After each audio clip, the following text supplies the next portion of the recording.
I'm totally checked out. I have a job interview sometime on Friday, so like I don't want anything to do with the rest of what they have for us. It's all pointless. Okay, well, anytime you're ready to hire us, you could call us Okay. up on the phone. You could come into the office. You could just be yelling off a cliff. I don't care. Whatever you want to do. All right. Well, I guess I guess I should just knock and come on in then. Okay, Richard, future Richard, insert knocking sound. Yeah. Yeah, so like just like put it like here and then I'll leave like a 30-second, like a 5-second gap and then I'll start. Okay, No, do 30 seconds. That would rock. yeah, that'll Oh, make it. 30 just seconds. complete awkward. No one move for 30 seconds. Oh, it's gonna be a lot of knocking. Just 30 seconds of pure knock. That would be great. Hello, someone's knocking. Rick, get the door. Hello. Oh, sorry, I opened the door. Richard, insert opening door sound. All right, well, I guess we'll go in like 5 seconds after this. Don't worry about it. I just edited it out. It doesn't you don't have to wait time. No, you don't have to give us this- time. It's fine. This makes a lot of sense. This is because of all the salt lines I put in front of the doorway. So clearly there's something, Yeah, that explains a lot. occultish going on with him. So he just Explains needs why I time to can't get prepare. through. It takes me a while to get through like holistic artifacts. Yeah, you guys got to psych himself up for the burning sensation. Yeah, well that's the point of being looking like a Jew. So Oh, fuck. It's not anti-Semitic salt. oh, it's kosher. Okay, Yeah, it's kosher salt. fuck, I can come in. This is great. Oh, welcome. Perfect. Hey, private dicks. Richards, whatever you guys prefer to be called. I like to be called Little Dicky. Well, explains a lot. Um, so I got a conundrum for you guys that I haven't been able to solve, and I've been racking my brain on. Is a conundrum like a conundrum? Yes, Okay. I am bad at pronouncing, so Okay. have fun. Good call out, Limp Dicky. Okay, guys. Okay, detectives. I got a mystery for you guys that I need you guys to sniff out because I've been wrapping my brain on this since like the '90s, and I can't figure it out. You guys hear of a Rockefeller that went missing in like Indonesia in the '60s? There, Michael, son of the oil tycoon. A Rockefeller, huh? Do you Yeah. you guys are That's Americans? awesome. You guys know any Rockefellers out in that part of the world? I don't know them personally, but I hate them appropriately. Yeah. I've never What? met one either. You never met one either? No. Okay, well, I'm aware of this case, the Rockefeller Yeah. young man. He's been missing since like he was 20 something, and no one's been able to find him. There might have been some cannibals. There might have been like he might have died by a shark or something. We don't Damn, know. that's like losing a fucking Bitcoin wallet. That- Wish I could find that guy. Imagine Yeah. if all he had to do was just put in his password for his Bitcoin wallet and he got all his money. Yeah, he just appeared. I'm like, shit. I yeah. feel like if you turn up with a Rockefeller, you get Yeah. something. Yeah, I don't know I'm what sure it you is, do. but maybe like a hood or something. Like they give you something. Yeah, the New World Order. They let you in on the New World Order. Yeah.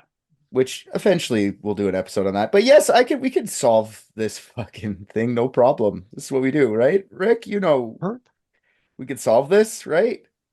Ricky? Yeah, we can solve it. We can You solve sure? it. Are you Yeah, sure? sorry, I'm really worried about my nerds clusters. They just banned Red 40 here in PA, so I'm trying to rush through my stockpile so I can buy more quick.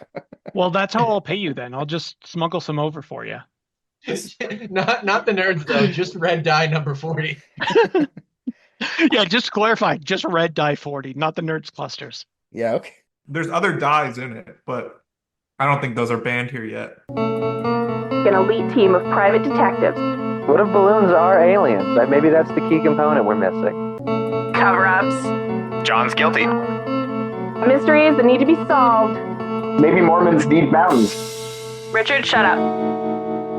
Do you spend lots of your day thinking about Red Dye 40? Like, did you spend all day thinking about, like, where am I going to get my nerds clusters from now on? Yeah. Yeah. Okay. Well, I'll solve it. How's that? Rick's solving his own mystery. We're gonna solve two mysteries. Where we're gonna get the red, because I'm gonna solve this and we're gonna get paid in red die number 40. Unless Don't red, ask how I have tankers of them. So what? Okay, wait. Before we agree to this, what do you want out of this, RJ? You gotta get some sort of deal out of this. Oh, is there a good chance the Rockefeller is dead? A high potentially. likelihood. All right, then yeah, it's a happy ending's all I wanted. So Okay, we're gonna make sure you get a happy ending. Perfect. thanks. Before I start this whole thing, I have a question for you, Kyle, just specifically Kyle. Do you go on to like, do you have an Apple, like, are you an Apple guy? Do you use iTunes or like Apple Podcasts or anything like that? Or are you a Spotify guy? I use both actually, because why Okay, not? let me guess your username on Apple Podcasts. Is it Harvey Butthole? No. Okay. Well, if it's not you, somebody by the name of Harvey Butthole left us a 5-star review. Thank you very much, Harvey Butthole. Very nice of you. With a review that was entitled "Stop Yanking My Richard." And the review reads, "If you guys are so smart, do an episode on solving what happened to Michael Rockefeller." So you got it, Mr. Butthole. You know what I mean? That's where this whole thing came from. Mr. Butthole wants me to solve something. Fuck you. Challenge accepted, Butthole. It's great that you let people with gag names run your life. Oh, Richard. fuck Yeah. yeah. You get Johnny Dick Liquor telling me to solve something. I got this. You come on here with weird fucking names asking me to solve shit, I'm in. So, My Apple podcast name is Huge Anus. oh, okay. I feel like we're solving the next mystery from a guy from Huge with a Anus. butthole. Yeah. Yeah. Yeah. That's The good. Underground Podcast Review Asshole Collective. Yeah. So yes, I knew about this case somewhat, like I'd heard about it in the past, but I didn't really do much research until this. And thank you, Mr. Butthole. I had a lot of fun doing this. I don't know why. I just watching a billionaire just fucking do a bunch of stupid shit and die. I don't know. It just made me so happy. It brought me so much joy. Is it because you're trying to manifest that for P. Diddy because of all the shit he did? Oh yeah, for sure. For sure. Is P. Diddy a billionaire? There's no way he's a billion. Is he a Billy? Probably. Okay, that's cool. Now, that being said, this is probably already solved, but it's not solved by us. It's not really solved. So, do you guys know this story at all about Michael Rockefeller? Do you guys know anything before I go? I know you did a little light reading, Kyle, but I the two always on the do. bottom. What else am I going to do at work? I don't know. Not that. Seems like work. Do you guys know anything? Here, RJ's like furiously typing, like looking him up. Do you know anything without looking him up? No, I mean, I'm aware of the Rockefellers. I wasn't aware of this guy. Wild that the first thing that comes up is he's cited as an author, but he disappeared when he was 23.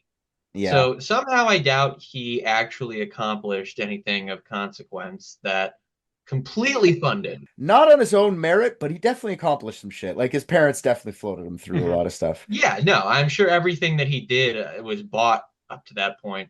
Did you ever hear about this guy before, Rick? No? Well, let's put a little No. perspective on this.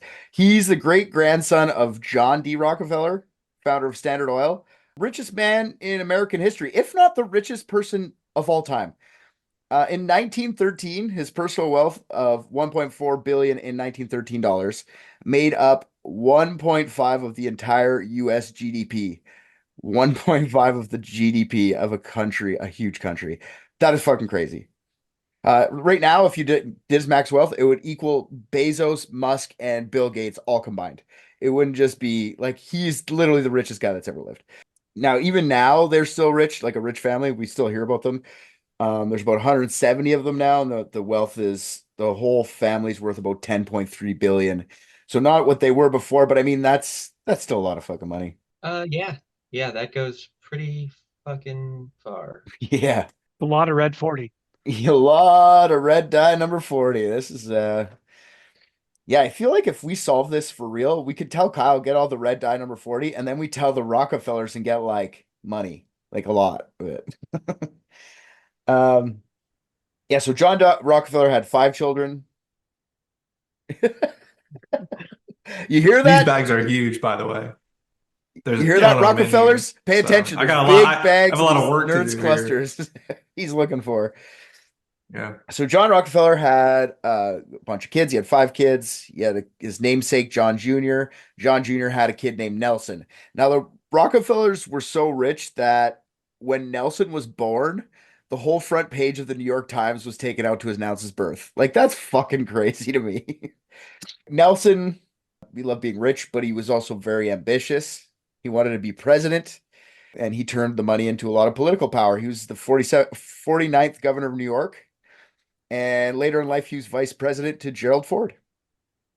He got just super close to president, but he never got there, but he tried. I love when that happens. Yeah, I hate when that happens too. It has to be all the time. No, I love when that happens. I love when rich people almost get everything they want because, like, no matter what, like, even if everything that they did get was just wonderful and like, perfection, it's still not enough. And I like it when they're denied things like the presidency or ever finding one of their children again. These are things that I wish more rich people experience. Yeah. Just fucking Donald Jr. fucking disappears one day and it's just the happiest Oh day no, for that motherfucker wouldn't care if any of his kids went, but he probably forgets about them.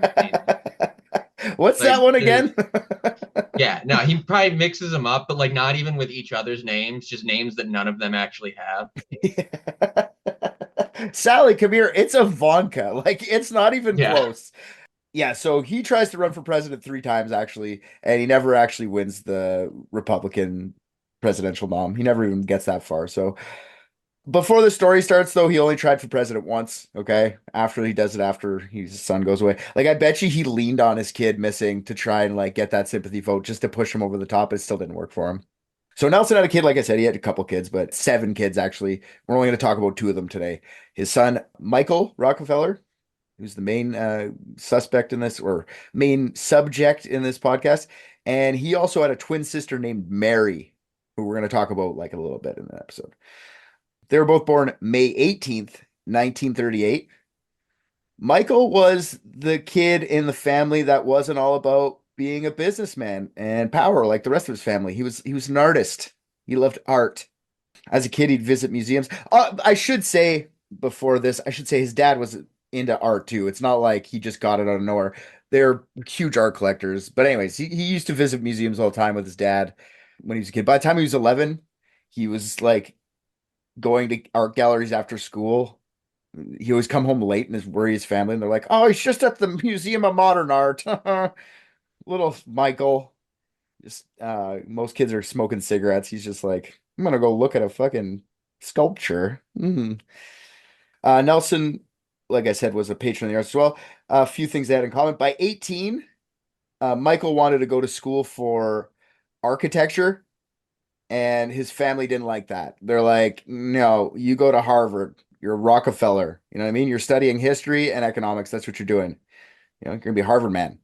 He didn't want to do this. He just wanted to go on an adventure, do something. Kept saying there's no like unexplored frontiers left. There's not many left. I got to go hunt them down before I get old and boring and just talk about stocks and fucking shit like that.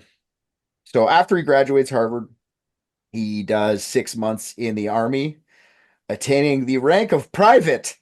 So, I mean, he did better in university in Harvard though, didn't he? Like graduate cum laude or something?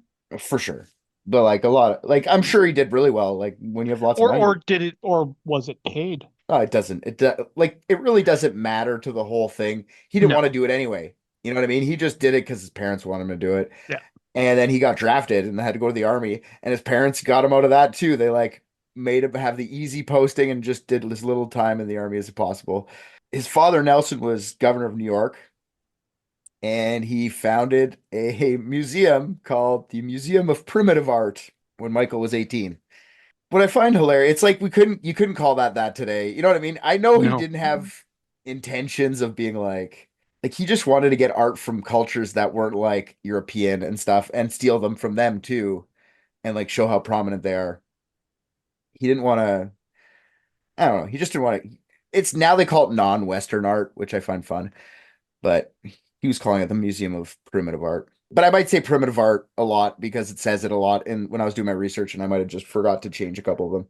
Okay, so Nelson, he went and did this big speech about how like this museum's going to showcase art that like we've never seen it, but like to these people, it has the same impact as like the Mona Lisa and stuff like that. That was his whole goal for the thing. He just basically said that Mona Lisa had a better PR team than these fucking guys. Michael was there for the opening of that gallery. When he got back from the military, Michael was put on the board of directors for the Museum of Primitive Art. So I don't know, he has to be 20 years old and like the I don't know. Just this is what I mean. He's just everything's given. He's on the board of directors for a pretty rich museum because Rockefeller's backing it right away at 23. Like he's sitting there like I'm done school, I'm done military. What am I going to do for an adventure? Because that's what he really wants to do. As he's roaming the halls of Harvard, he hears about the Harvard Film Study Center making a documentary about the isolated Dani people in New Guinea.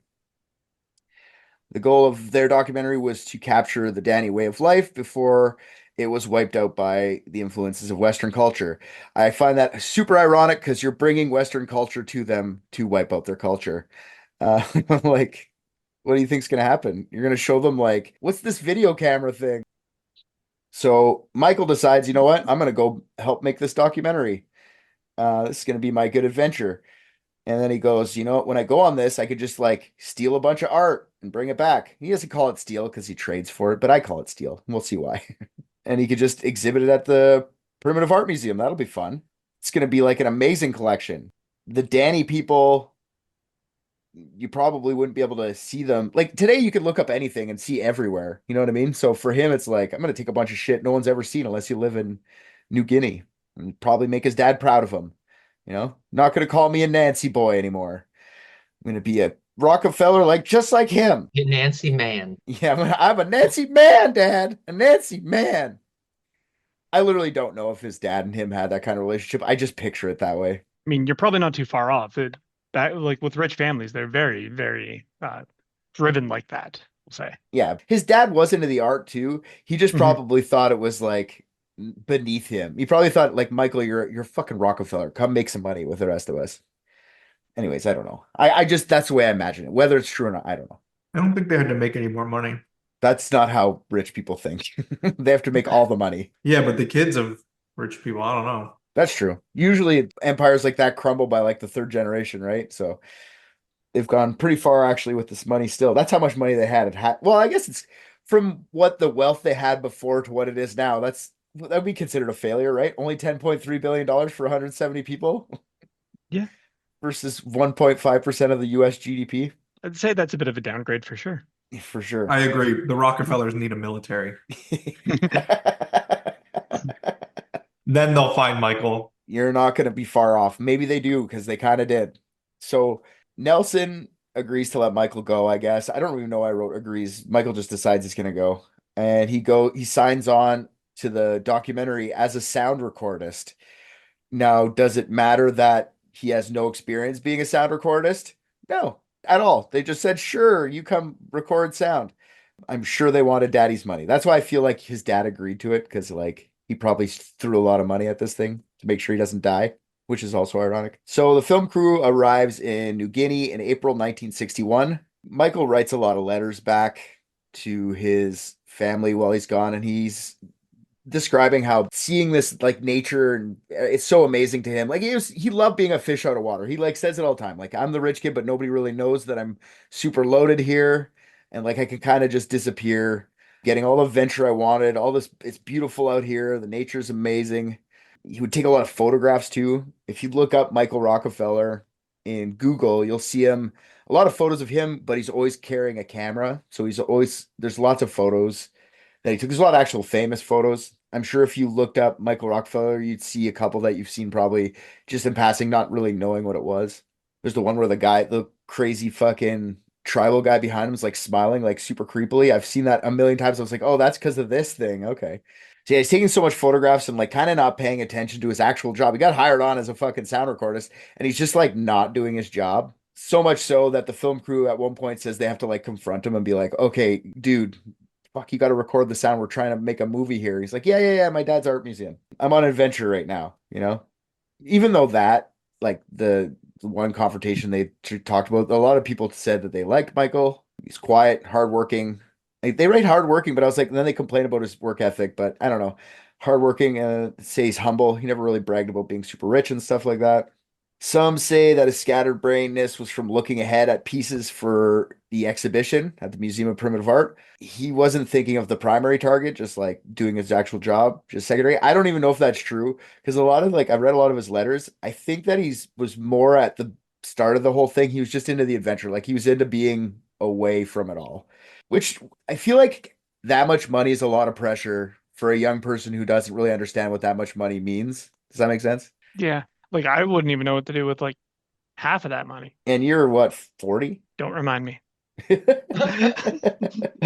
Imagine being a 20, like just I guess you grow up like it, you'd be used to it, I guess. I just don't know. What do you think? Like, you think that's a lot of pressure for someone? I'd find a way to spend it. Yeah, like that's I know we could do that, but I think I'd be dead because I'd be There's not spending going to be another generation after me, I'll tell you that. I'm spending every fucking penny.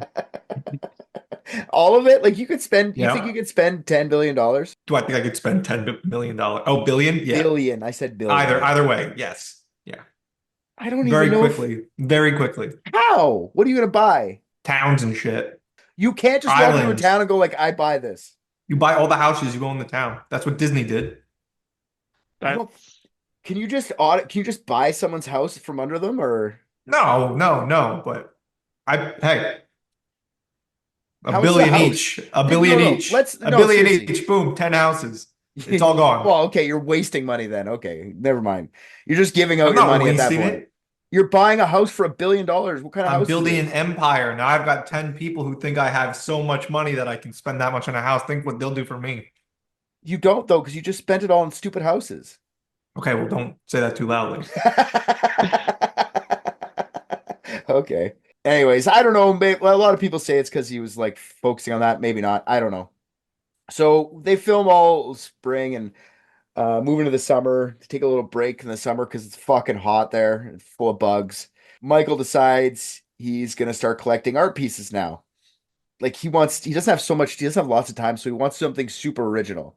He doesn't want to do work with the Danny people. He doesn't want to take stuff from they're doing a documentary on that. It's going to be old news by the time his art pieces make there. He wants something even more remote. He wants to get to and then he starts talking about that. Like, I want something like very, no one's ever seen. And some of the locals start telling him, like, there's another place further into New Guinea that has a nearly untouched civilization. There's been a few Westerners there. That's about it. In the Asmat region on the western coast was home of a few thousand basically untouched primitive people.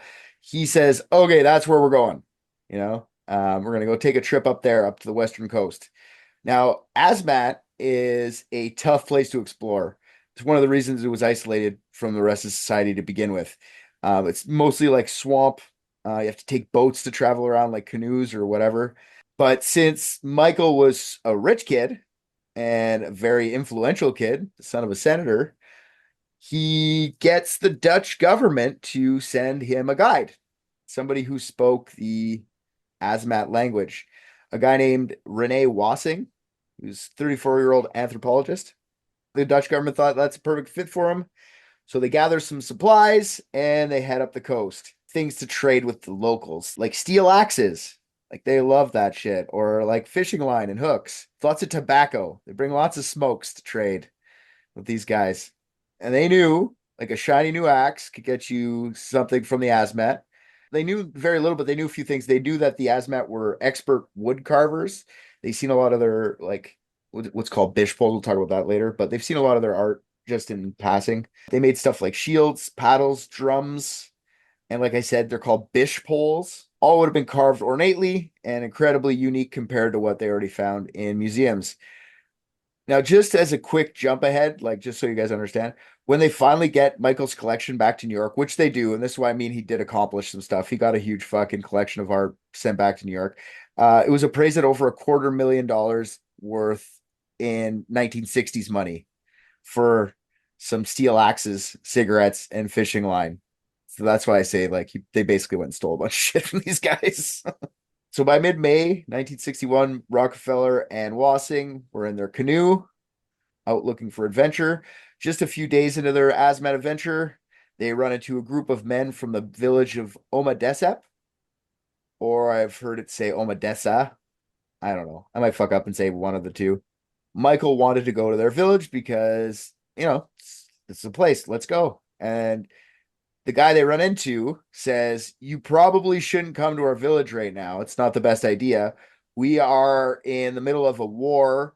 It said war/tense situation, which I found is like, this is a pretty big jump in what's going on there. But anyways, they're in a war with the neighboring village of Ochenev.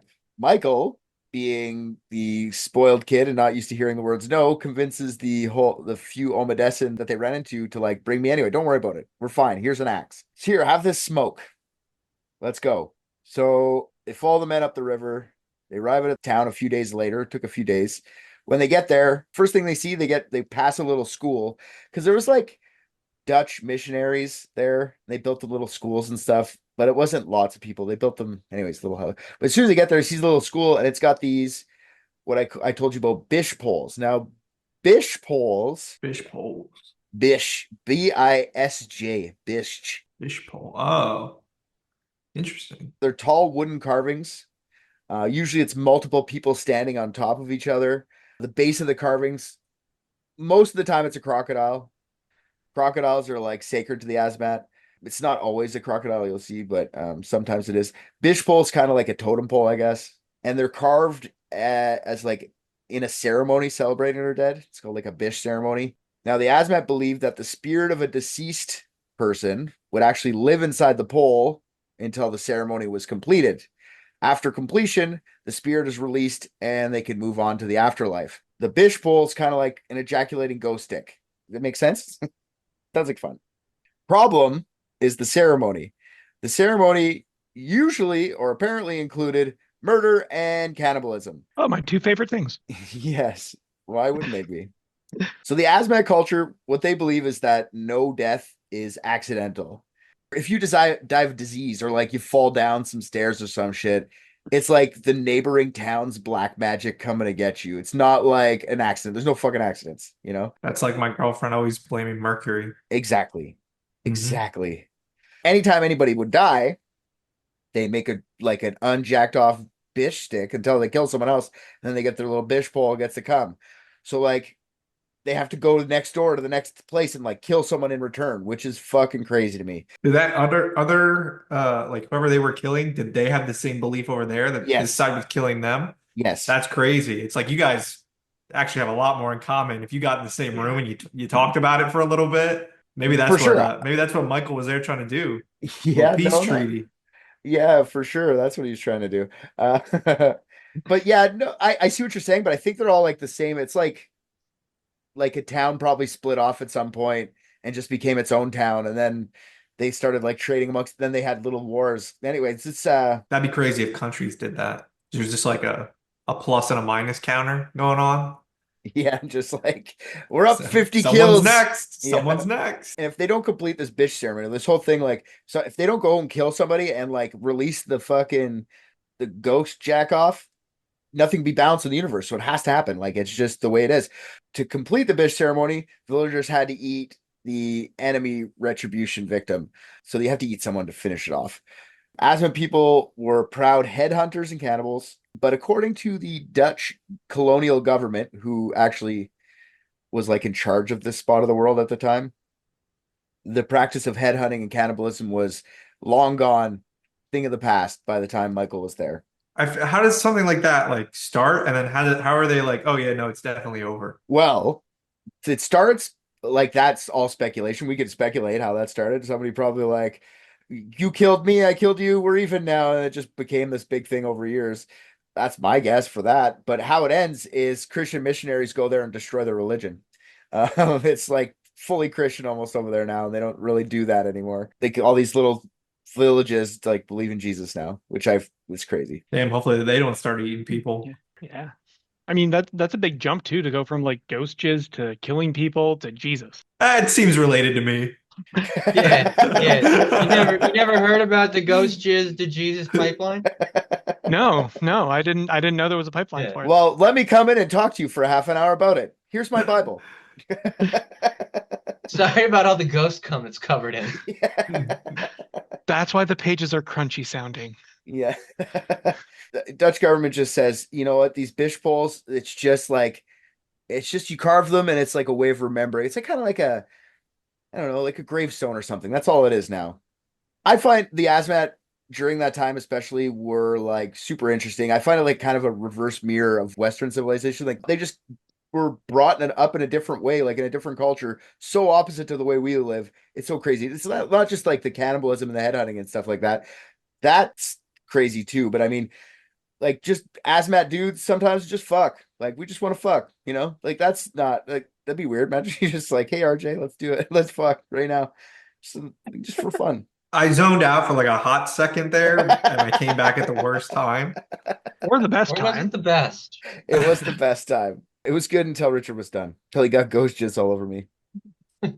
Yeah. I read a story where they have like a mayor or like a chieftain or whatever, and he just demanded everyone in town suck his dick. And everyone just in town just, you know what? Fucking the mayor wants to suck his dick. Let's do it. And they all just did it like this is what we're doing. There's bonding ceremonies, which I'm not gonna get into the whole thing, but like they just drink each other's piss. Like that's like we're bonding by drinking each other's piss. They all share their wives, super all poly. Like they all Getting the have like boys 4 or 5 together to wives. drink each other's piss and play Halo 3. I love it. I might be an asthmat. I don't know. Yeah.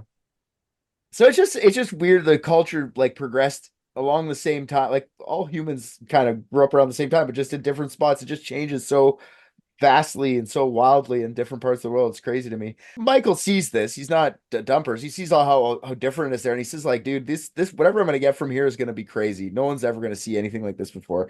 And it's like I said, it's quite substantial when it does get back. It would have been better with him probably being like coming with it so we could tell the stories and bring more stuff because he lost a lot of it. But he looks at the Bish poles and he goes, these things are perfect. They have like a ornate, they have like history to them, they have like culture to them, they have all sorts of stuff. They tell a story. I can't wait to bring this back to New York. Daddy's gonna love me. Daddy's finally gonna love me for these Bish poles. So he says, hey, how much for a fucking Bish pole, dude? Villagers more than willing to sell them, you know? These are old Bish poles. These are ejaculated Bish poles. No spirits in these Bish poles. Okay. So whatever he gets, I don't know what he gives them specifically. It's smokes and fucking axes and fishing line, like I said. I just think it'd be funny. I spent a lot of time looking this up. I couldn't really figure it out, but wouldn't it be awesome if like Nelson Rockefeller owned like Camel cigarettes or whatever, and he's just like getting these fucking tribes people addicted to cigarettes by stealing art? Like it's like these fucking guys are like cash cows, Dad. Like win-win. They'll be buying our smokes in no time. I mean, it doesn't sound too far off. That sounds like it would happen. I know. That's why I looked it up. I'm like, did he own a cigarette company? Is this why he's like bringing the smokes to try and get these guys addicted? I hope Like, so. no, only Camel cigarettes. No Marlboro, no nothing else, just Camel. Make sure you put Camel stickers everywhere so everyone remembers to buy more Camel. Yeah. And then they're using the Bish poles in the museums to sell more Camel. Yeah, exactly. Bish cigarettes after. They get their Bish poles. It's about 4 or 5 of them, I think. And they heard about that neighboring tribe. Let's go there now. I know they're at war with these guys. Who cares? Let's go check them out. So they get in their boat and they go up. Ochinep, the other city. This is Omedessa. This one's Ochinep.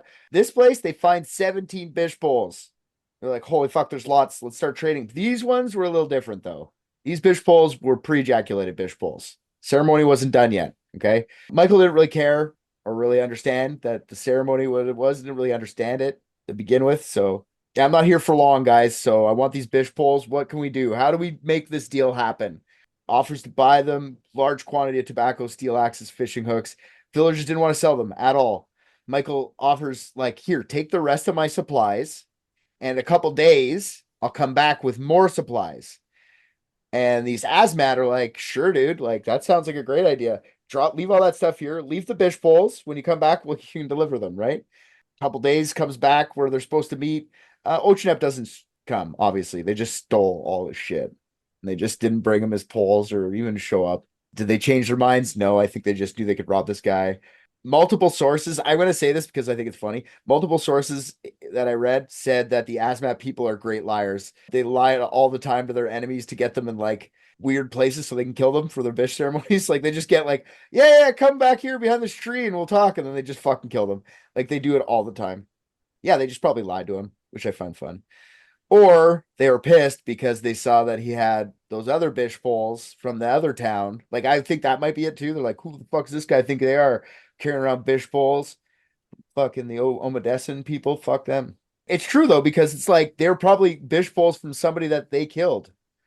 Like they're in war with each other. So like, oh, these are old bish poles. You killed someone to make the fucking ceremony go away. Like you're a piece of shit. You know what I mean? Like, yeah, I just want to make note that these towns, like Omedesip and Ochnep, they're like 4,000 people each. It's not like these little fucking 300 people. It's 4,000 people. That's a lot of people. It's more people than I thought they had in these little villages. There's a lot more of these little villages as they go, and Michael stopped everywhere he could. He did a lot of trading with the villages, and he ran out of time and had to head back because the summer was starting to get over, so he had to go back to filming the movie. By that time, he'd already amassed plenty of artwork. He knew this was going to be a success. He's like cocky about it, like this is going to be great. While recording the rest of the film, Michael was eager to head back. He wanted to go back out to the Asmat side of things so he can get some more stuff before he had to head home for good. This time he makes like a good plan to go back. Like he details all the places he wants to go, all the artifacts he wants to acquire, all the questions he's going to ask. So he's got a big plan. Film crew finishes filming around September 1961. And on their last day of shooting, they're having like their little party, and Michael gets some news from home. Big news to him, but I feel like I don't know why he rushed home for this, but his parents are getting a divorce, which shocker. Big rich guy is cheating on his wife. Wow, I'm shocked. So Michael's just like, I gotta go home and be part of that shit show for some reason. The splitting ceremony, they use a bish pole to figure out who gets what. Exactly. So he heads back to New York. By the time he gets there, his dad's already planning on remarrying. He's already dumped his wife, has a new girlfriend. I don't know. Anyways, they're fighting. Everyone's fighting. Michael gets back. Everyone's fighting. Michael's trying to be like the middle guy. Like, kind of understand dad's side of things. I understand mom's side of things. And all of his siblings are pissed at him. Like, fuck, as if you'd side with dad. And he's like, I just don't want to fight. You know what I mean? I'm the artist here, guys. I got bish poles. I brought back bish poles. Can we enjoy the bish poles? Gets in a big fight with his sister Mary. Michael's like, fuck this. I just want to go back to the Asmat and get more stuff for the fucking museum. So he just leaves.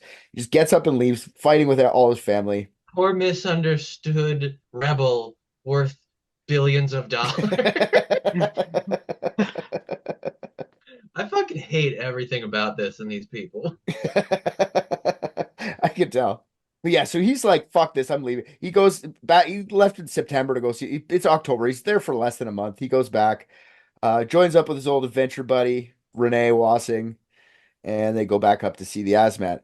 Michael didn't want to waste time this time, so he brings a lot of money, and he doesn't want to paddle through the swamps. He buys a catamaran so he can get around faster. It's basically just like two canoes tied together, but as a motor. Yeah, so he can go make a shit ton more trades in like a fraction of the time. They enlist the help of two local teenagers, Simon and Frank or something. I can't remember their names, but they're good for they can point out where all the little towns are. This tactic worked for Michael as over the first few weeks in their voyage, he'd visited 13 different villages. Michael collected many things at these first few weeks, shields, spears, paddles, bamboo horns, drums, bowls, but nothing got him as interested as the bish bowls. He just wanted more and more bish bowl.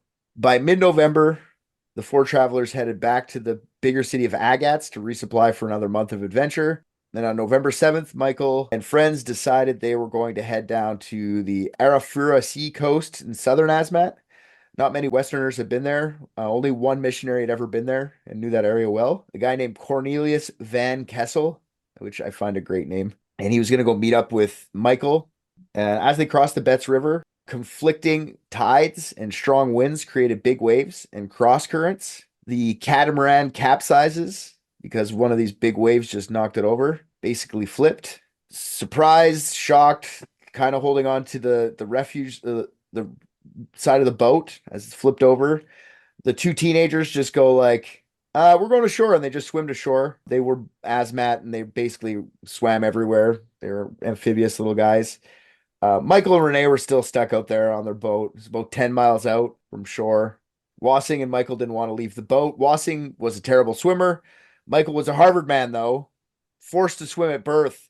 They actually had a swimming test at Harvard. Did you guys know this? Every student had to pass or be forced into swimming classes until you could pass it in the 60s. Like if you went to Harvard, you had to pass a swimming test. That's fucking stupid. That's awesome. I hope so many Harvard kids drown. You don't even have to anymore, though. You could be a fat slob and go to Harvard now. They probably don't. They're Harvard men, but I mean, Well, hold on. Fat slob is rude. Also, that is someone who would ace the swimming test. What are you talking about? a fat slob, yeah. Yeah, they would just bob around in the water. They wouldn't even have to paddle. First of all, fat slob is rude. My bad. Sorry, I didn't mean to offend you. No, I just mean like you need to be more accurate now. They're called aquatic accelerators. Just trying to talk like a Harvard man. You're a fat slob. Mm-hmm. It's Harvard Law That's School. behind closed doors, Harvard man. Yeah. That's what they talk about the skull and bones meetings. They say, racial slurs and unkind things about people's bodies. Yeah, so Michael, he could swim, do the Harvard thing, but he didn't want to leave the boat because he didn't want to lose all the shit that he just acquired over the past couple days. So they're just gripping onto the ship overnight. In the morning, they spent a whole night on the like holding onto the ship. In the morning, Michael says, you know what, I'm gonna risk the swim. I'm gonna make it to the shore. It's not that far. So he ties two empty fuel jugs to him to act as like a flotation device. And he takes off his pants, takes off his shoes, and he starts to swim. Meanwhile, Renee, who's the terrible swimmer, is like, fucking dude, don't do it. The first rule of getting lost at sea is you don't leave the boat. Someone will find you. You are super rich. Someone's looking for us very soon. This is where Michael swims out into the ocean, trying to make it to shore. This is where Michael goes missing.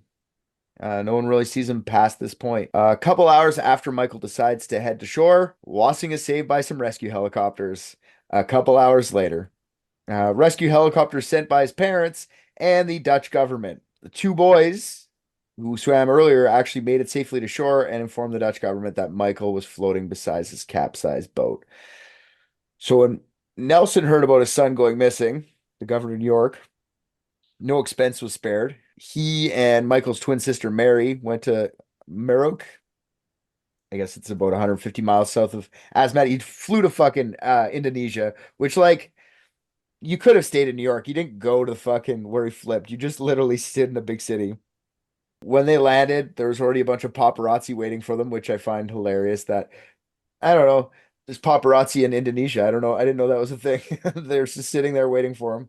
Story's huge because obviously he's a fucking rich kid, Rockefellers especially. But it didn't take much time for the Dutch government to call this an accidental death by drowning. It was by November 24th.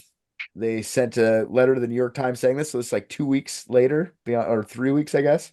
The Dutch government thought that if Michael had made it to shore, which they didn't think he did, if he had, they said he probably would have ran into some villagers. And those villagers, like the Asmats, are usually very nice to Westerners. They're always willing to help. The fact that they never heard anything from any of these villages means that he's probably drowned. So as soon as he gets that news, Nelson gets back in his plane, flies back to America, thanking the government of Netherlands for sparing no expense in trying to find his kid. Michael's sister Mary sticks around for a bit longer, hoping her brother would pop up. He never did. Nothing was ever found. No bones, no clues, no nothing. So there's a shit ton of theory. Well, not a shit ton. There's a bunch of theories on what happened to Michael Rockefeller. So let's talk about him. What do you guys think happened to this little ding dong? For Kyle's sake, usually I'll try and see if you guys got a good theory off the top, then I'll go through the theories. But if you don't have a good theory, we could just go on to. So what do you guys think off the top of this? Well, I'm like just hearing about this whole Bish thing. I'm thinking maybe, he wanted to go find some more Bish if he did get to shore, and ended up being sacrificed for ghost jizz. Okay. It's a pretty good theory. It's not far off what people think happened to him. Do you guys have an idea what's going on here? Rick? Or you want to wait till the end for your theory? No, I don't think I have anything all that grand. Okay. Fair enough. Yeah, I think he died cold and alone somewhere. And I'm sorry, theory. I thought you meant hopes and wishes. Yeah, I don't have one of those. It's honestly, RJ, what your wish is like nice compared to what probably happened to him. So like, why are you being so nice to the Rockefellers? What are you, a government? What are you, a fucking billionaire shill? Yeah, you know me, right-wing conservative capitalist. You fucking, I knew it. I knew it. As soon as I started this episode, I'm like, he's gonna side with the Rockefellers. I He's a fucking sleeper knew it. Rockefeller. I mean, I personally, I don't want to say that I side with them, but clearly they won their way to the top of one country. Who's to say they couldn't do it for this small village? I think he could be there running the fucking place. R.J. Rockefeller Jr. figured it out. Figured Oh it You out. got me, shit.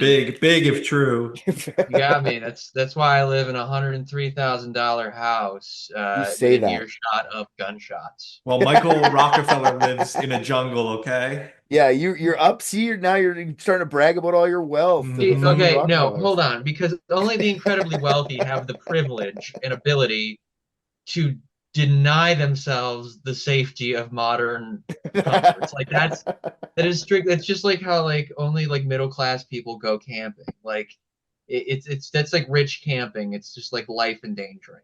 Like going into the jungles or Mount Everest, and then they die doing these things. Just like a neoliberal white couple who make $180,000 a year die in the middle of the woods from a bear attack. It's Yeah, just but 2 times a year, 47 seasons total.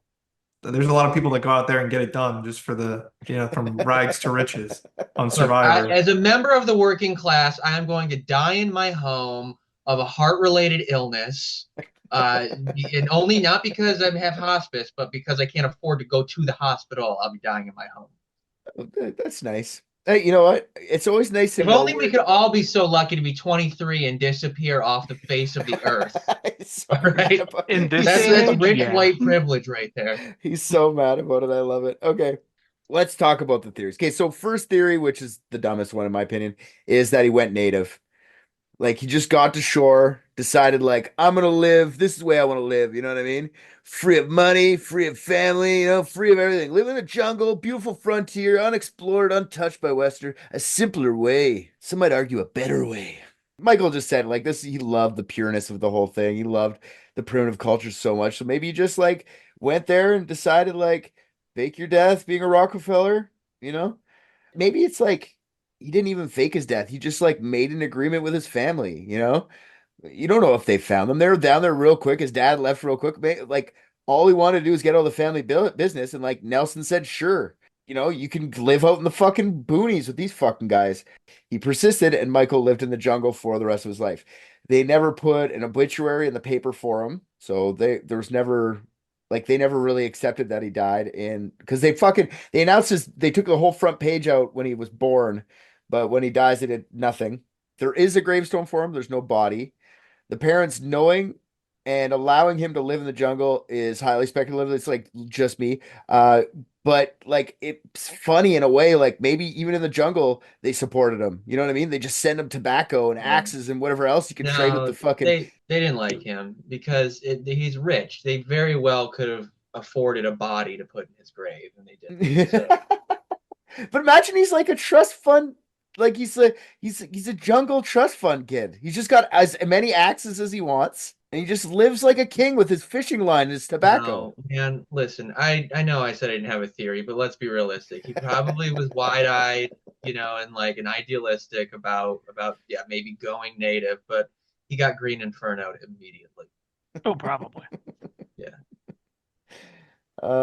It's not true though. No one's ever seen a fucking like they would have seen him by now. It's not like a hugest area in the world, living in the jungle of fucking New Guinea. Nothing ever. No white guy. I thought you were gonna say getting caged and cannibalized was not No, true or that's something. very possible. But him living amongst the Okay. people or in the bushes in the jungle somewhere like this, I was like gonna say like I feel like they never it probably isn't true, and they probably never did it until he showed up there, and they were like, I hate this guy so much, I want to eat him.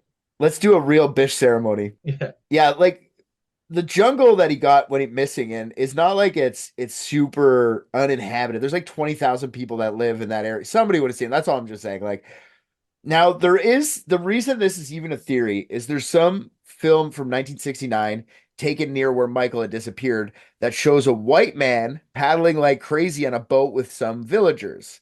He's like dressed up in their garb and stuff like that. It's taken when New York Magazine sent some reporters to do a month-long investigation into the disappearance of Michael. It was actually Charlton Heston's son, Fraser, making a documentary about missing Michael. And he found some uncut film from the New York Magazine where they found the footage from the light-skinned paddlers. So Charlton Heston's trying to make a documentary in the 80s or whatever, or not Charlton Heston, his kid Fraser, and he finds all this old footage and he finds this dude, this white dude paddling. So they look into it, and the reporter from New York Magazine had notes about an albino asmat. It was actually just said like an albino dude, but you can only see him in the distance just paddling, and it looks like a white dude with him. He's like, did he just join a fucking tribe? No, it's just the albino guy. So that never really panned out to anything, but it was interesting when they found it. It was like this big, like, he's living there, but no, it never panned out for anyone.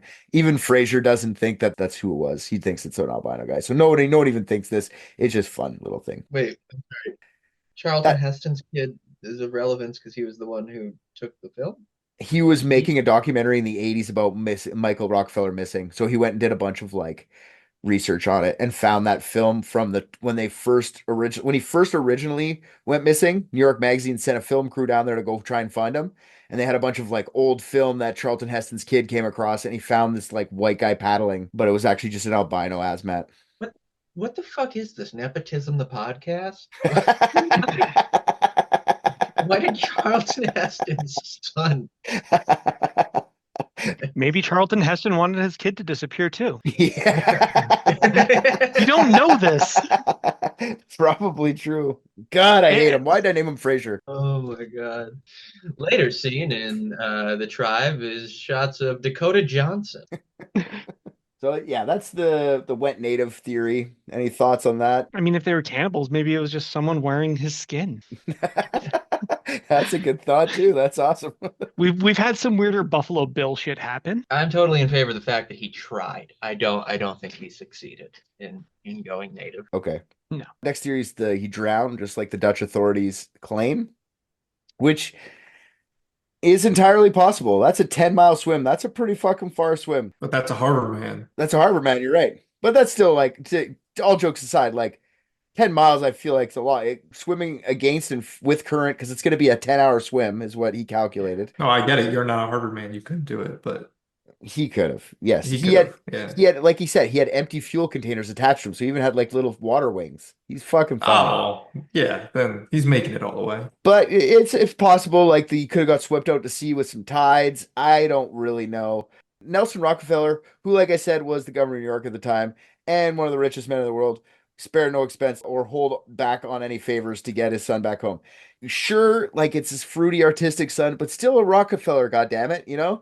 Rockefellers had helicopters, boats, entire fucking navies looking for his son. One of the boats was fucking submarine, or is a submarine a boat? I don't really know. But the submarine had like brand new fucking radar on it. And they actually did tests with the submarine with some similar fuel containers, the ones Michael was using as flotation device, to see if they could pick it up on the radar, and easily. They would have picked up these fucking flotation devices easily, no problem. So even if Michael had been swept out into the ocean, radar probably would have just picked up the empty fuel jugs, and no trace of Michael had ever been found. And when I say no trace, I mean no trace. I mean like nothing, ever. So the jugs alone would have been found. Just that, at some point, probably. So that's the drowning. I don't think it happened because there's so little of anything ever. But they also say maybe he didn't drown. He was just in the ocean. He was killed by a predator in the ocean. There are lots of crocodiles near the shore, but there's also lots of sharks swimming in that part of the waters. If he didn't drown, he'd be eaten. Sharks roam the coast around that area. In the swamp, giant crocodiles.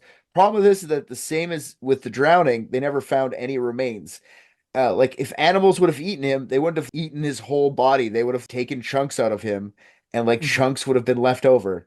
You know what I mean? They wouldn't have just opened their jaw and just taken his whole body. It would have no. But if there were bones left, they could have used the bones for the bish pole. You're not wrong. Because, they had to have like a phallic object, so why not use a bone? For sure. But this is the sharks. Sharks aren't making bish poles. Sharks would have just left the bones. But maybe they caught the bones and I don't think they're swimming out to where sharks are, you know? But let's pretend the fucking shark does eat the fucking whole body. He's not going to eat the fucking water jugs. So it still leaves the water jugs to be found somewhere or the gas containers to be found somewhere. It was Australian submarines. So that maybe that's the problem too. I wrote that in there. Like these were Australian submarines coming in. So it's like Australian people manning the submarine. So then it like kind of fucks up the whole, like the submarine's super cool and everything, but you still have like users that are Australian. So that doesn't really, like there's my one gap in that theory. Like maybe the radar did find it, but the Aussies didn't notice. There was a game of footy on or something, They had some shrimp on the bobby. whatever it was. Just Australians, Yeah. not the smartest. So that's that theory. Drowned and eaten by fucking sharks. What do you guys think of that? I don't buy that one. I really don't, because there would be remains somewhere. That's my thoughts on it too. Like yeah, like they didn't really have like good like technology for radar back then, but they still would have picked something up. Yeah, they said they did tests and they were easily found by the radar. So The problem for me is if I'm the parents, I already spent all my money on other things that I wouldn't want to spend money trying to find the bones of my dead child because I already bought 10 houses for $1 billion each. Oh, So I right. don't really have. Well, and again, you can just buy new bone. that's They're true. rich. You're that rich, you could buy new bones for They it. could adopt a Michael of same age that I'm sure would happily act like the old one. That'd be hilarious. Exactly. They probably did. They just didn't tell anybody about it. That would be so fucking funny. Yeah, like this was their fourth Michael. Yeah, he wasn't even the first Yeah. one. That's Their why they fifth didn't one care. Their Yeah. fifth Michael is one of the tribesmen. Twin Like, I sister. cannot believe that both Michaels 1 and 4 got eaten in the woods. That's crazy. Twin sister. You guys were just literally bought on the same day. Like, relax. We're not twins. Yeah, that's something. Okay. The next theory is killed and eaten by the Asmat people. So this is probably the case. The Asmat people are a part of the world that is untouched by most of the rest of civilization. They have different traditions. Remember the Bish poles? That's just one of their traditions. Their morality is viewed in black and white. I kind of mentioned that earlier. Like, there's never a death that's just an accident. So, like, if you fall down, it's black magic from another. But if this happens, you require revenge to get even all the time. So, another belief of the Asmat is that they are like one with nature. They are the same parts of many things in nature, like birds. They're like birds. They tell people they're like birds because they both eat fruit, you know? Or they're like trees. Asthmatic people are also like trees because trees are like, this is a bigger one for them, like sago trees, especially because they have like legs at the bottom and they have like a fruit on the top. And like fruit is your head, for a human, but like the fruit on the sago tree is what they eat. That's most of what their food is in Asmat. Besides like some wild boar, not much game out there. It's just a lot of eating the sago, which I don't know. I feel like that would get boring after a while, but I have too much variety. Cannibalism is also a big part of their culture, or at least it was in the 60s, even though the Dutch government would deny cannibalism. So just go talk about the Asmat a little bit here. They're first sighted by European explorers in 1623. They were seen from the deck of a ship that was passing by. The Asmat that saw them hid as soon as they knew they'd been spotted. So they ran and hid. The Dutch government gained sovereignty of the western half of the island of New Guinea in 1793, but they didn't start exploring the island until the 1900s. And it wasn't until 1950s that the region where these isolated people was explored. So like they were only seen by Westerners for like 10, 12, 13 years at this point. Because of the black and white nature of their culture, many tribesmen would go get revenge on the nearest town over whenever anything bad happened. Once they did, they would crack skulls and eat brains because that's like the fruit on the top of a tree. Why did they do this? There's a couple reasons. One of them's a practical standpoint. In a way, they didn't really have much fatty foods, and not many people would be eating meat. It would be, like I said, sago. So they figure that they started eating people, and it made people start feeling better because they were getting like meat in their diet. So that's why they thought it like gave power. Not everyone would get the human to eat because there's only killing like one or two people. And there's like 4,000 people in these houses. So anybody they got, it was kind of like you get like a piece of them now. Like now you're stronger because of it. And it's really just because they didn't really have proper diets, which is kind of scary. They did eat crocodile and they ate some wild boar, but not enough to feed everyone all the time. The population of the Asmat region today is over 100,000.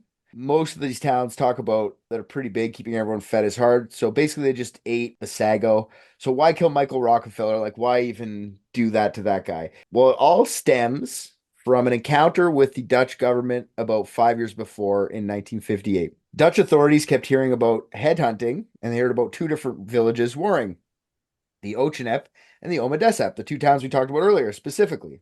Men were getting killed back and forth, and revenge headhunt after revenge headhunt. So the Dutch government goes, we'll go over there and we'll tell them that we'll go peace talk this. Revenge, it's going to just end up everyone dead. So they send some officials over there. When they send the officials, they try to get between the fighting. They're threatened by the Asmats with like spears and shit, like, fuck you, get out of our face, which led to the Dutch authorities shooting guns into the villagers, killing 5. Now, imagine you live in their world where there's just like spears, bow and arrows, fucking some sword, shield, stuff like that. Very like Stone Age, Iron Age kind of time. And you just watch someone's head explode from a boomstick from a fucking military guy. That would probably scare the shit out of you. So that's what happened. So they just watch 5 guys get fucking blow up some heads. How do we fight that? We can't fight that. How do we get our revenge? These guys just killed some of our guys. We can't get our revenge. So they sit around with these bish poles, the ones that he saw that were non-ejaculated at the Ochenet place. There were 17 of them. That's a lot for a little town. And they think to themselves, a white man just showed up on our land. It's been 5 years since we've gotten our revenge from this Dutch government. Let's take out this asshole because of the 5 guys that just got their head exploded. He's got no gun. He's naked. He's got no pants on. He's got no shoes. It's our turn. Let's fucking do this. We need to get our revenge. We're going to eat this fucker. Get his power. To replace the power from the government stole from us years ago. And that's the theory. The guy, I read a book on this subject, and he went to Indonesia to ask them about Michael Rockefeller in like 2016. He got the story from some of the native people. The story he wasn't supposed to, like none of them were wanted to tell him. Some guys would tell him, like guys that would come to town, because like the Asmat aren't as isolated anymore. They come to like the big cities and stuff, but they're still dressed in their like tribe shit. But they come to cities to trade. So he found some guides and like they tell him like what happened to Michael Rockefeller. It's a big story. But then he's like, I want to go to the like Ocean and we'll talk about it there. I want to get some good stories. But this is like 50 years before. And they're all scared to tell the story. They didn't really want to tell the story, but some guys would tell them the story. What they get, what we know from Renee Wassing is that Michael decided he was going to swim to shore, took his pants and shoes off, swam strapped to the fuel tanks on him, and then off he went. After that, the story goes that Michael did make it to shore. This is what they tell him. As he's swimming to shore, some Asmat warriors see him in the distance. The Ochenet people. They think, oh, there's a crocodile in the water. Let's hunt that. That'll be some good eats. Then they get a little closer. And then the warriors reminisce about the bish poles and like, look, that's a white guy. You know, we have fucking 5 bish poles we got to ejaculate over here. Let's get our revenge. So here's a white guy. These warriors get brave. They decide they want to kill the white man. Finally stab him with a fucking spear. Bring him back to their village. He's still alive, just bleeding. And then they bring him back to the village, crack his skull open, eat his brain or whatever else. The story has been given credence because of the details the Asmat gave author Carl Hoffman in 2012 when he was looking for him. The book's called Savage Harvest, which did from 2014, which I found was like, we're still saying savage, huh? That's good. Good job there, Carl. I mean, like you say, like, oh, we're still saying savage. Didn't realize that. It was in 2014. That was 10 years ago. You know, before we reelected a guy who just said brown people are eating cats and dogs That's true. in a state in America. And he's president. That's And true. it's not true because they're eating billionaire brains. So Oh, motherfucker, if only they were. I am very excited to see how this goes, and I will spoon feed billionaire brains to anyone. Maybe who we wants. can convince him that Asmat has like the best fucking something. Like you got to go there to Asmat, and no one's ever really confirmed this. This guy got the closest, and I think he did really confirm it by all the research he did. So Michael killed and cannibalized actually known since the 60s. This is how he gets this knowledge. So remember I was talking about Cornelius Van Kessel, the fucking pastor guy or whatever, the missionary.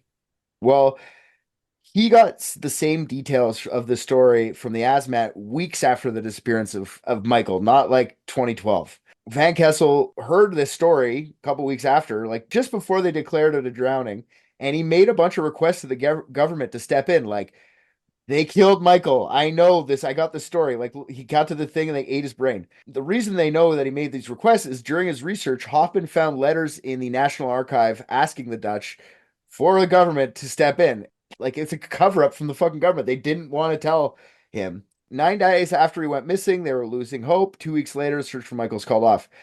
Just after the search was called off is when Van Kessel started out. The US and Dutch government had just garnered a deal with the Indonesians that would let them get that part of New Guinea back into their control in the next year.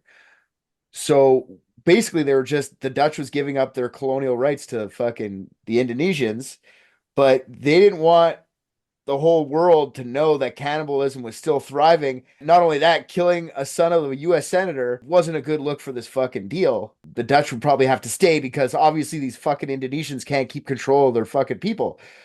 So the deal was contingent on Indonesians being able to govern themselves without the help of the Dutch. I bet you even fucking like the dad knew. I bet you he even heard, like Nelson even heard, like your son was eaten, but we're gonna lose this fucking big ass deal to get rid of like this colony back to the. So you got to back this and just agree that he got drowned. The story was so believable to Van Kessel and Hoffman because of a few key details. The Asmat said that when Michael was killed, he was wearing a really, really short shorts they haven't seen ever anywhere else. It's basically a description of his like fucking tidy whities by what they're saying. Renee did tell Dutch authorities that Michael took his pants off, right? So all he had was his underwear. Another piece of information that made the story credible was that what they said happened to his body. So when you kill a human as an asmat, they would use their victims' bones as spears and arrowheads and ceremonial pieces. Femurs were usually made into knives. Skulls were kept as trophies. Clothes were stolen and worn until they wore off. The Asmat that weren't scared to talk to the Westerners about what happened to Michael claimed that this is what happened to Michael. He was chopped up into bits, his bones used carved into knives and arrowheads. His skull was taken actually into the jungle and put into a tree as a ceremonial piece. If you look up Asmat skulls on the internet, you'll see how they used to dress them up. Very bejeweled, let's say. So yeah, she brought him out, and Hoffman's looking for it. Hoffman went looking because they said where his skull was. He went looking for it, never found it in the jungle, which was kind of sad. Michael's femur was definitely made into a knife, or I say that, but just never got the knife to prove it. Some Asmat tribesmen said they knew the guy that stabbed Michael. The guy who killed him is the guy who got the femur to make the knife, and they know that he had it. Hoffman never got it, which would have been fucking phenomenal, a crazy find for him, but he never actually got it, but he was looking for it the whole time. The Asmat also claimed that the sunglasses that Michael had been wearing on that day were a prized possession of another family. So one of the Asmat guides of the author of the book or whatever told Hoffman that he could get the glasses as proof, but it's going to cost you guys a lot of money. He offered him like $1,000 and he's like, or sorry, he offered him like $100 and he's like, not enough. He ends up offering him $1,000 for these fucking sunglasses. Lo and behold, the Asmat guy comes back, sunglasses in hand. And he's like, finally, I have the fucking proof I need to say that Michael was eaten by some fucking cannibals. He opens up the glasses. They're basically like Oakleys from the 90s. It's not even like the old. They just got scammed by an Asmat again. You should learn your lesson with these fucking Asmat assholes. They're going to steal money from you if they can. So the saddest part about this whole thing is Carl Hoffman never found any real physical evidence. He got a lot of stories that made a lot of sense. The way Hoffman describes how people would tell him half the story, then back out when it was time to give the full account. It was like 3 or 4 times. Like he'd have guys coming like, we're coming over tonight. And he's going to tell you the whole story. And then every time they'd back out. So this happened over 50 years ago. And at this point, most people that were there are either dead or like were little kids and they're old now. And most of this is legend now. And that's why Hoffman wanted to hear the story from the people. But apparently the Asmat, even though they're full-blown Christians now, are still too scared of retribution. So that's why they don't want to tell. They don't want to get retribution from a white man's bish pole. You know, when Michael had gone missing, the Asmat said they saw the power of the Westerners for the first time ever. Helicopters, boats, big ass guns, big ass armies who use those guns. They must have been like super fucking scared. You know what I mean? When they told Pastor Van Kessel and he went and told everybody else, they were super mad at him, I would assume. You know what I mean? It would be like if like UFOs came down now and just started zapping us with lasers, you'd be like, what the fuck is going on? You know what I mean? It'd be so out of the ordinary for someone. It would be like if an alien came down and brought us for a ride in their UFO. It'd be nuts, and you'd never believe it. Kind of like when Alien made fun of Betty Hill for asking her to take her book off her ship. Oh, yeah, you could take the book. You can't even read it, dummy. This one seems like the very most likely scenario, that he was chopped up in bits and eaten by the fucking hazmat, which I love. Rockefeller family was actually informed about all this research that Carl Hoffman did. They never responded. They still cling to the story that he drowned. I don't know why they still would care. His sister's still alive. She's old as fuck, and she doesn't want to talk about it. He tried to get her to get comment on the story, and she sent a letter or whatever, an email saying, no, we don't want to be part of it. He drowned. It's a sad part of our life. So they're still on the side of drowning. I'm on the side he got eaten. I don't know what you guys think. That's the end of the theories, really. Eaton sounds like the most logical answer, in my opinion. 100%. Kind of a waste. Kind of a waste if he didn't get eaten. If you think about it, I mean, Yeah. we know he's out there. Yeah, it's not everyday nepotism is on the menu.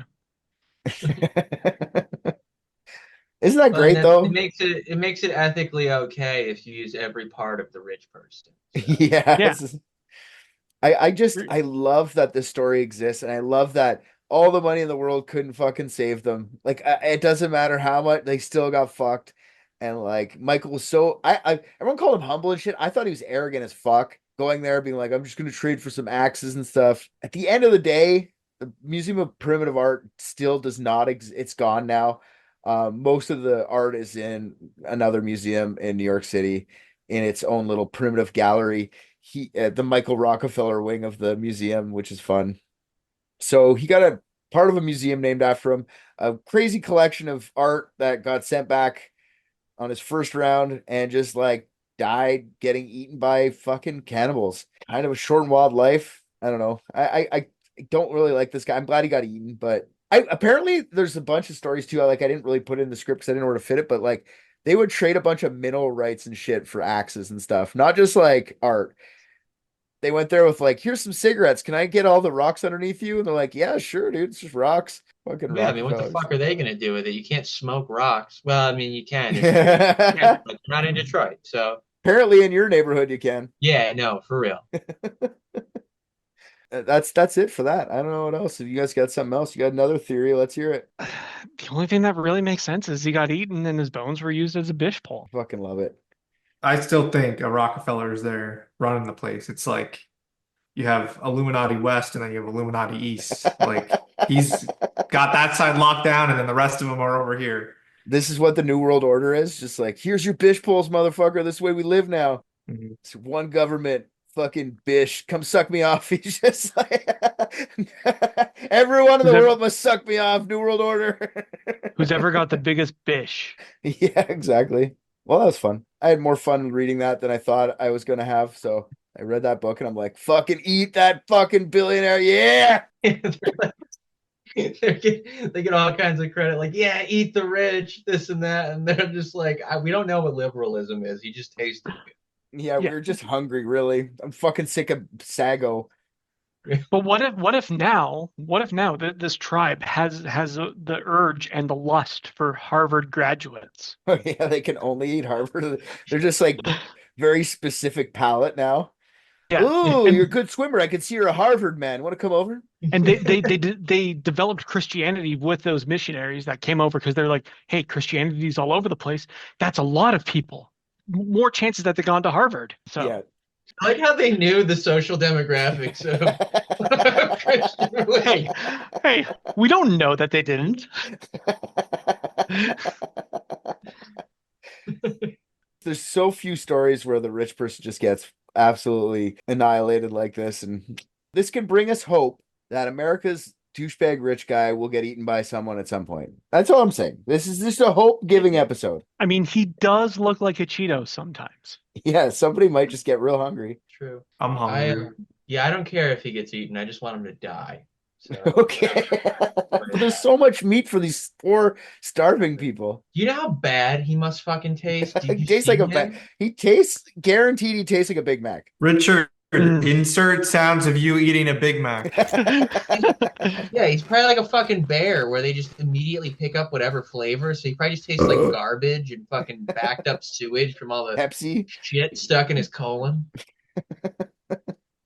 Anyways, Thanks for solving the case. you're welcome. Yeah, so now I feel like you just said it yourself that we solved the case, and like I think there's maybe like a couple cases of red dye number 40 that are owed to us, and I don't want to put too much pressure on you, but like you got 30 days to get that to the shop. Okay. You can send it directly to me.